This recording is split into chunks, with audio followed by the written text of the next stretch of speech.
দুধটা ঢেলে দেবো এটার মাঝে, সেঁকে দেবেন। সেঁকে দিলে এটার ভিতরে যদি কোনো লাঞ্চ থাকে সেটা আটকে থাকবে, কারণ পুডিং স্মুথ হলে ভালো লাগে।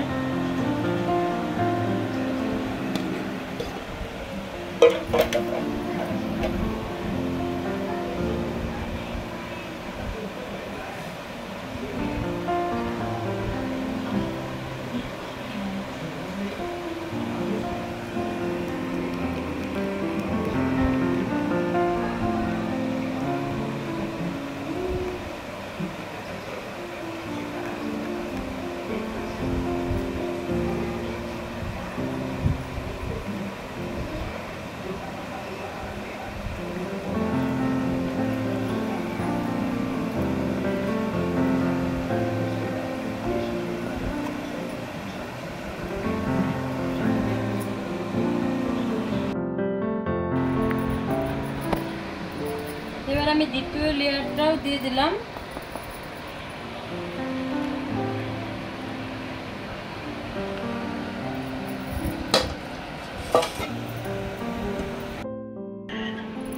তো আমার পুডিংটা এরকম হয়েছে। ফাইনালি লুকটা কেমন লাগে আপনাদের কাছে অবশ্যই জানাবেন কমেন্টের মাধ্যমে। আর যদি ভালো লাগে পেজ একটা শেয়ার দিবেন।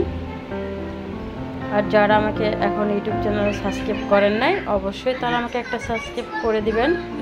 আর যারা আমাকে সাবস্ক্রাইব করেছেন তাদেরকে অনেক অনেক ভালোবাসা আমার প্রতি থেকে।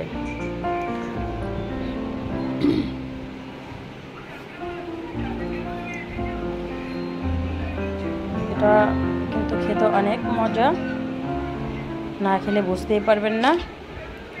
একবার হলো আমার বানানোর প্রসেসটা ফলো করে অবশ্যই খেয়ে দেখবেন। যদি ভালো লাগে এসে রিভিউতে বলে যাবেন। ভালো থাকবেন সবাই, আল্লাহ হাফেজ।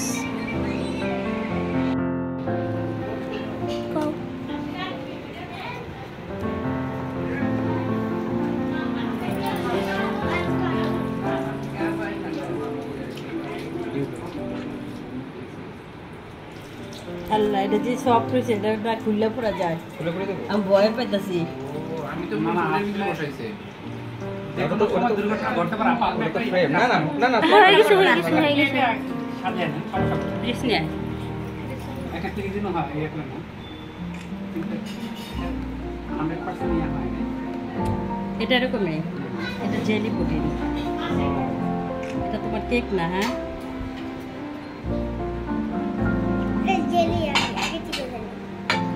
আগে থেকে জানো।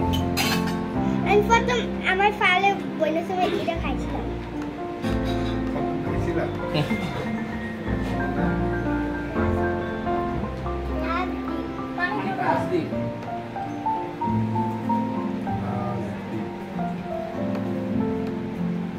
ধর্ম কি জিজ্ঞেস করেন? আরে ভিডিওর মধ্যে এগুলো কয়। যেটা কি তুমি ইয়া করছো সেটা আমি